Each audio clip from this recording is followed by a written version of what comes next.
कर्तव्यं दैवमान्हिकम्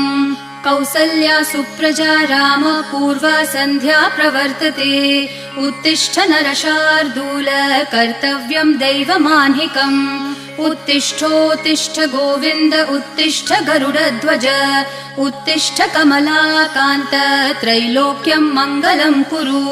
उत्तिष्ठोत्तिष्ठ गोविन्द उत्तिष्ठ गरुडध्वज उत्तिष्ठ कमलाकान्त त्रैलोक्यं मङ्गलं कुरु मातः समस्त जगतां मधुकैटभारेः वक्षो विहारिणि मनोहर दिव्यमूर्ते श्रीस्वामिनि श्रितजनप्रिय दानशीले श्रीवेङ्कटेश दयिते तव सुप्रभातम् मातः समस्त जगतां मधुकैटभारेः वक्षो विहारिणि मनोहर दिव्यमूर्ते